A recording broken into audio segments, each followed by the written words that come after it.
asked me, you told me that listening to the statistics about your longevity and my longevity is disturbing. It's hard for you to hear that, right? It's hard for you to hear that you as a white male will most likely outlive me as a black female, right? It's hard to hear those words.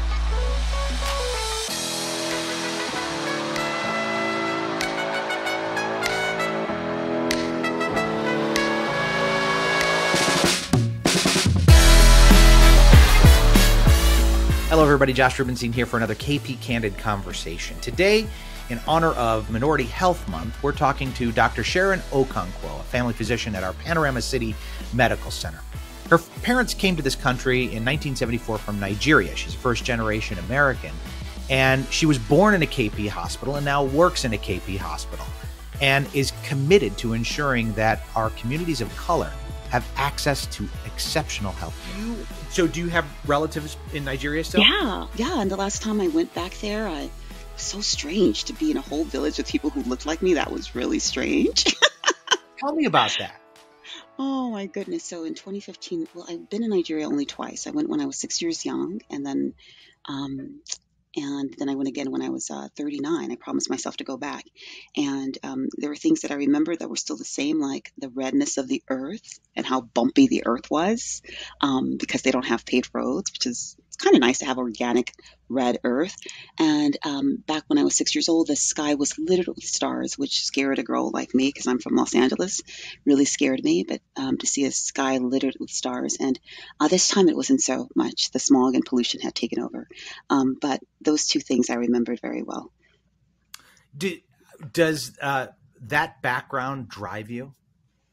Yes. So I mean, okay, so it's interesting because I recently had someone who I'm getting to know say to me, you don't seem like you were born in America.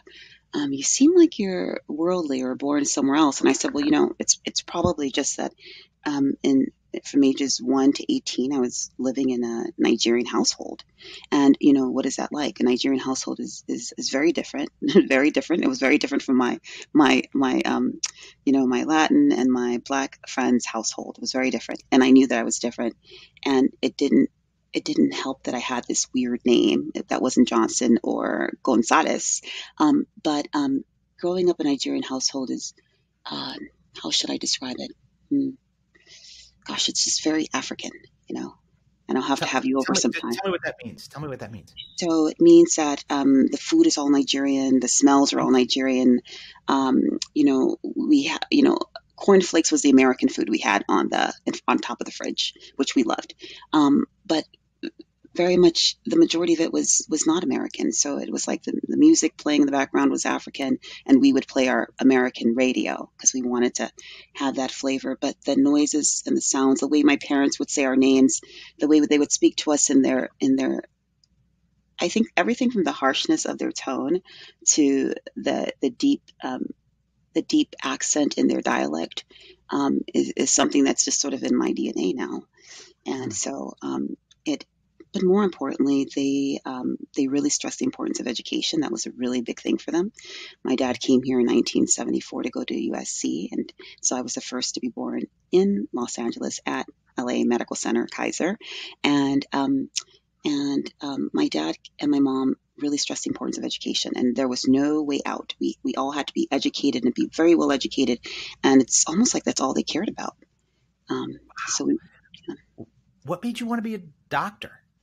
So growing up in South Central Los Angeles, my parents, my mother, who is again Nigerian, would always say, like, you all need to really understand your heritage and where you're from. And so my father, after graduating from USC, went and got a job in Nigeria back home. And my mom wanted us to go see our country. So that's why I traveled there when I was 6.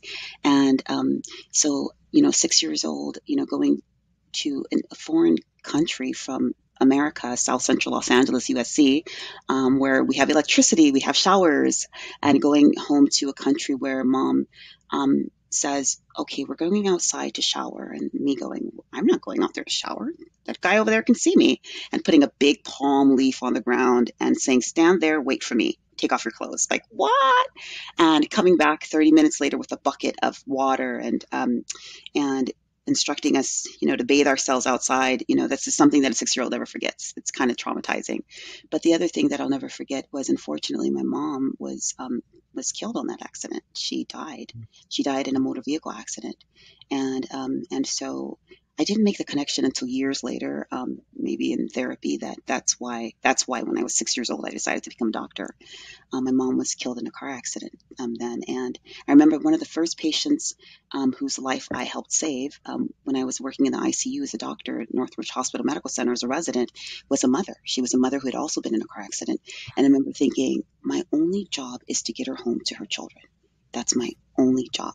And I worked so hard around the clock as a resident. And so, of course, it wasn't just me. It was the help of the nurses, the respiratory therapist, the orthopedic surgeon, my attendings, and everyone who works to keep her alive and going. And when she ultimately left the ICU and went upstairs, and then ultimately left upstairs and walked out of the hospital on crutches, I felt so satisfied because these children didn't have to lose their mom.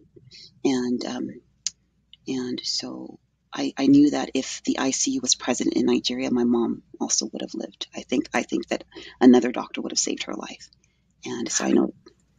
I can't imagine that journey. I can't, being so young and losing your parent like that, and then, choosing a career to not somehow fix that, but really that's something that you were chasing along the way. Incredibly meaningful. Have you ever thought about practicing in Nigeria and donating time there at all? Is that something that got in your head at all, or no?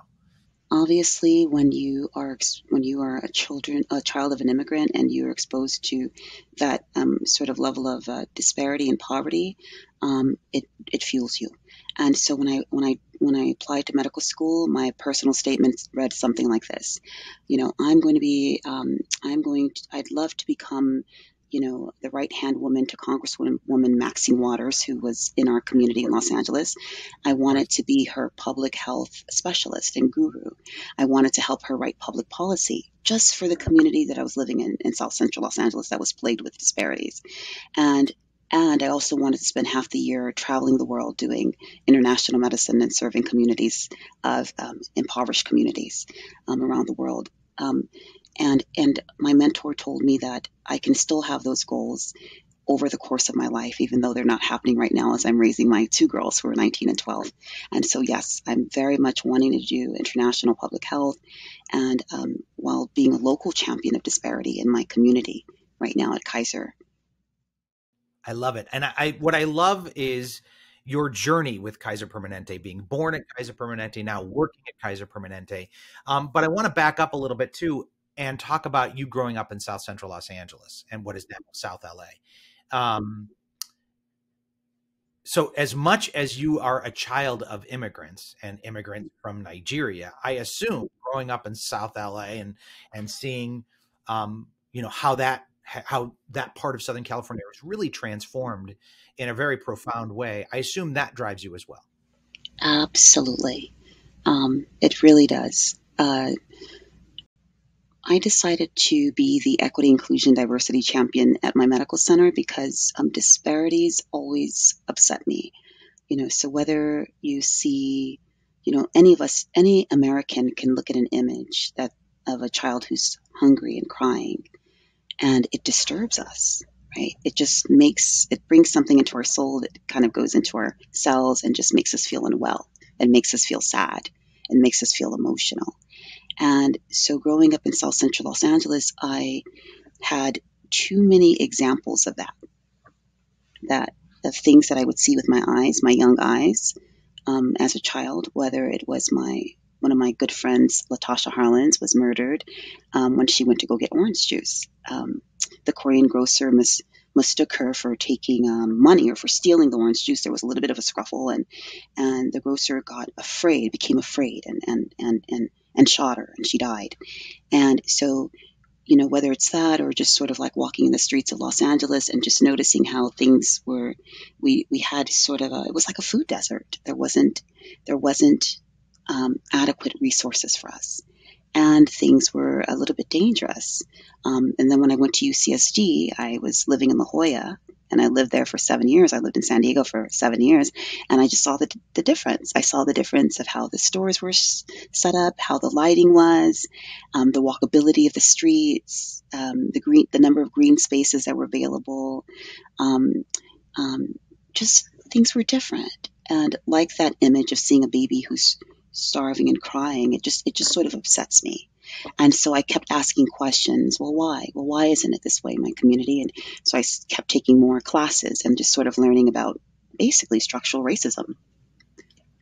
Tell me what you found. Tell me something that sticks in your head through all of your work, through all of your research. What are some of the things that really stick to you? I think, Josh, the things that really stick to me are that, number one, so like you and I are identically and effectively the same. We're both humans. We're both Homo sapiens, right? We're both human. We have a head, we have a brain, we have a heart, we have identical organs. In fact, if I were to sort of peel away your skin, which is only a few cell layers, you and I are essentially the same inside, essentially the same. And yet, when you were born into a household, into a community, into a zip code that dictated the rest of your life. And I was born into a household, into a community, into a zip code that dictated the rest of my life. And we can sort of multiply this sort of example with so many different populations. And I think what really stands out to me is that the color of a person's skin um, or their phenotype really makes a difference. So when I show up in the world and I show up with this color and this hair and this phenotype, it really dictates how the world treats me. And when you show up in the world as a male, your gender, right, your height, your BMI, your name, your ethnicity, your eye color, your expressions, it also dictates the way the world treats you. And so what I've learned is that essentially humans are all one thing, but the world sees us, and our experiences and our identities dictates the opportunities we have. And I think what really stands out to me is that the disparities I see in medicine, and there's so many. I mean, we can literally go organ by organ. So we can talk about the disparities in stroke, in heart attack, cancer, breast cancer, prostate cancer, go all the way down to the feet. The disparities are very large, which means that Josh is going to fare way better than Sharon, period. And it isn't necessarily our biology, right? You and I have the same biology when we're born. Okay, we have genetic predispositions. Yes, that's a disclaimer. But your color, your phenotype, your gender, your identity, your ethnicity, your race is going to dictate how, when you're sick, when you become ill, how the world treats you, your access to care, whether when you get care, even at Kaiser, if doctors treat you extremely well, moderately well, if they treat you poorly. And it's also going to dictate how long you live, because in our DNA, when we encounter things like racism, when I encounter things like racism, it does damage to my cells on a microscopic level. And so there's this phenomenon called weathering. And research has proven that a Black woman like me will live 7 years less than a white woman, my counterpart, my good friend Michelle, who lives 4 doors down, strictly because of this concept of weathering, which means that as I go out of my door every day, I encounter things like racism or prejudice, or maybe a lot of times it's not even intentional. It's just bias. And folks, their bias may treat me in a way that makes me feel poorly. And I internalize it, and then I have weathering of my cells, and I'm going to have a shorter lifespan strictly because of that. And research has shown that. And so I think that's what really stands out to me. And the concept of bias is really important, because we're all well-intentioned. We don't mean to harm people. The majority of us don't. But bias is so much stronger than willpower. And bias operates in seconds, milliseconds. And it tells us in, out, good, bad. You can hear my voice and you can say in voice or out voice. You can see my hair and say in, out. I can see your BMI and I can say in group, out group. I can see your eye color. I can say in group, out group. If your face was covered with tattoos, my brain can say in, out. If your hair was down to your back and had locks in it and was tangled, my brain could say good, bad in milliseconds. And that's what the world does. It does it to me and it does it to you. How do people hear that? What you just said? Because that's hard to hear for people. I think it's hard. It's because you got to really be okay and be vulnerable Mm-hmm. enough to say, yeah, you're right. That's a truth. How do people hear that when you talk about that in your research? Wow, Josh, it's interesting to hear you tell me that. How, because I think it's hard to hear it, isn't it? Yeah, absolutely. I think whenever you're talking about bias, it's hard to hear, right? Because Mm-hmm. you have to be vulnerable enough to know that you're not, you haven't figured it out and you're not doing it right. Maybe I think, Yeah, one of the last questions I was going to ask you in the interview, and I'll ask you now: how do we do yeah, better? How do we do better? And yeah. the reason that's tough to hear is because then you have to hear that you're not doing that. You can do better. Isn't that interesting? I think your perspective is so good for me to hear. Um, because I sort of live in this world, and yes, it's all hard. Like EID is a hard Yeah. subject. Equity, inclusion, diversity is a hard subject. I often tell myself sometimes, I just want to study the coral reef. Please, baby pandas or the Give me fish, extinction. pandas. Yeah. Give me anything other than trying to convince humans that, or having these tough conversations, but it's so important. And I think this is how we improve. First of all, we have conversations like this, which is what we're doing. I'm assuming that many people more than you and I are going to listen to this conversation. And my hope is that a couple of messages are understood. A, we all have a bias. You have a brain, you have a bias, the researchers say, right? And it isn't necessarily a bad thing. It was bias from the beginning of time protected us. So think hunters and gatherers, right? You had to stay away from anyone who was in the out group and stay in your clan. And that's how we survived as humans. That's how we evolved. So whether it smells different, looks different, talks different, you stay away from it. And so I think the first thing is awareness, just saying to yourself, okay, I'm human. I have a brain. Check. That means that I must have a bias. Check. And then becoming aware of our biases. And so we might think to ourselves, well, I think I might have a bias against, for instance, I have learned that I have a bias against tattoos, right? And Mhm. so how did I learn this? Well, I went and there's a test called the Harvard Implicit Association Test, the Mhm. Harvard IAT test. And it's really fun. You could do it on a Saturday. I think if folks want to improve themselves or do anti-racism work or, or do like conscious work, take a few of these tests. And I found that I have a bias for women in the behavioral sciences and for men in the hard sciences, as we call them. And so my bias is women um, are supposed to be in the social sciences, and men are the rocket engineers. Mhm. And here I am, a woman scientist, and I still have that hardcore bias because it's just instinctive, and it's what I learned growing up, and it's what I saw on television. And so you take the test, you become aware of your biases. Another bias I have is and this might be, there are several biases that I have, and they're hard to admit, but I have them and I recognize them. And so when I'm going through society and I see them and they show up for me, I'm able to stop and first recognize that discomfort I feel when I encounter something or someone with a distinctly different identity than my own. So let's say I encounter someone whose face is covered in tattoos. So that scares me. I have an inherent bias against that. And yes, it can be historical. You think about the history of people with tattoos and how they treat people like me. It's possible, but it's not necessarily always true. It's just a bias.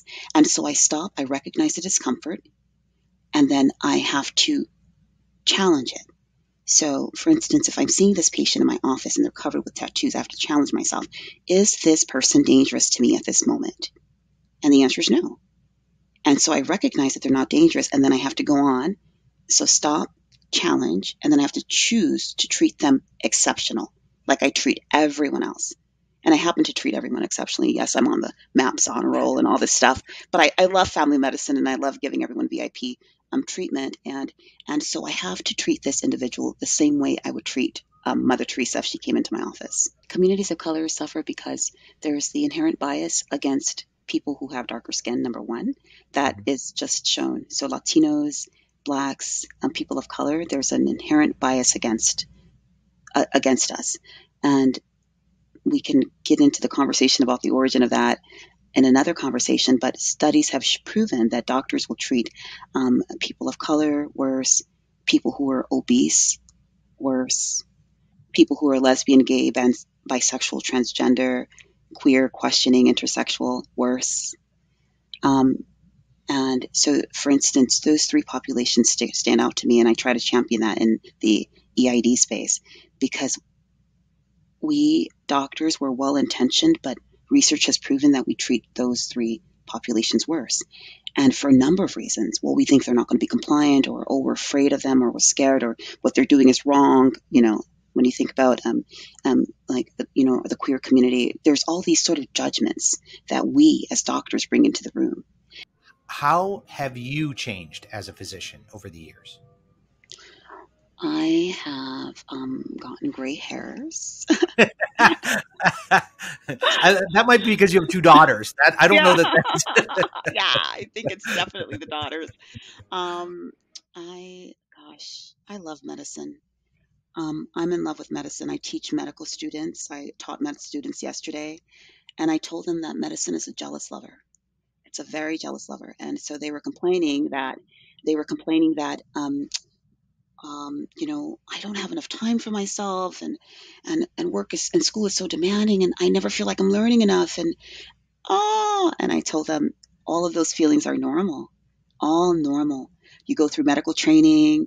You always have this imposter syndrome. You never feel good enough, smart enough, bright enough. You were told your whole life you were the brightest, the smartest, the best. You get to med school, you have imposter syndrome. You meet people who are smarter and brighter and better. And then you go through residency training, and it's hard and it's long hours. But you are always connecting with the patient. This is always your home. You're always connecting with the patient. It always brings you back home. And so then I graduate, I get my job at Kaiser, and again, hard work, but always connecting with my patients and learning to connect with them through various lenses has been, I think, maybe the way that I've grown the most is because um, I'm learning that every patient has a unique story based on all their identities. And those stories shape who they are and how they present in my office. It dictates whether they can read the after visit summary I give them, whether they can understand the language I'm speaking and how I have to speak with them.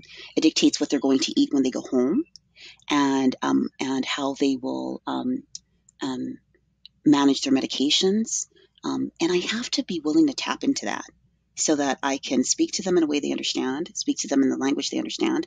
I can work with them on their diet in a way that's realistic for them and their culture and their heritage. I can talk to them about medications in a way that um, is not trying to be the expert, because we should never be the expert of anything. Our patients are the expert of their own life. So I have to listen to them and learn from them as much as I ask them to listen to me and learn from me. And so there's this sort of like humility, like cultural humility, like always wanting to learn.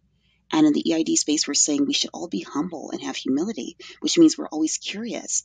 None of us profess to be experts. I'm not an expert doctor. I'm not an expert EID champion. I don't know. I'm not an expert of anything. I just want to be curious. I want to lean in, and I want to be the co pilot. And I ask my patients to be the pilot. I say, you're the pilot. I'll be the co pilot. I'll give you some information. We can process it together, but ultimately, you drive. You make the decision. You told me that listening to the statistics about your longevity and my longevity is disturbing. It's hard for you to hear that, right? It's hard for you to hear that you, as a white male, will most likely outlive me as a black female, right? It's hard to hear those words. And when I think about your life, you have a beautiful life, and you worked really hard for your life. You worked really hard for your life. And I want to tell you that you and I have that in common. We work really hard. I have an MD. You have a coveted job, which means that you worked really hard to get it. We both worked really hard, and yet when I go to the hospital, the chances of me, who has an MD, um, dying during childbirth is greater than a white woman who has a high school education. So her chances of death are here, and my chances of death are here. And this is what the research has proven. And this is why equity, inclusion, and diversity is so important, because we need to bring this down. We don't need to bring her mortality up to match mine. We need to bring my morbidity and mortality down to match hers. And so why is it that why is it that Black women who are highly educated, why do they die more during childbirth than white women with no high school education? Why? Is it because they're not asking the right questions when they show up to the hospital, or they don't have access to care? Well, no, that's not true. They have access to care. They're following instructions. They're listening. They're asking questions during their pregnancy. But ultimately, it's racism. When they show up to the hospital in a Black body and they complain about something, it's easier for people to dismiss them. It's easier for the nurse or the doctor to say, well, you're just being exaggerating. And so there are millions of these stories, hundreds and thousands of women who are famous and not famous, highly educated and not. And so what does it boil down to? Why don't they listen to us? Is KP doing anything to level it out? Yes, KP is doing those things. They are talking to people like me and all the other EID champions. Kaiser Permanente has a national equity, inclusion, and diversity team who are looking at African American infant morbidity, mortality, and we're trying to actively have these conversations like this, and also trying to put measures that are in our system so that we can close that gap. Trying to actively put measures in those systems that close the gap. And so KP is always trying to close these gaps, and KP is having these conversations, which is really important, where I think some medical systems are not. The fact that KP is sponsoring this conversation and letting me share this story is important. This is how we are actively trying to really close these disparities, by having these conversations, by challenging doctors to have these implicit bias trainings, by challenging doctors to stop and challenge their biases and choose to treat all patients equally and listen. Family physician Dr. Okonkwo, we are so fortunate to have you. I feel I'm changed even from having this short conversation with you, and I hope it's the beginning of many more conversations, because I think this is so important. Thank you so much, Josh. Thanks so much for having me. It's been so fun, and I look forward to. I want to talk to you more. I don't want to even stop right now.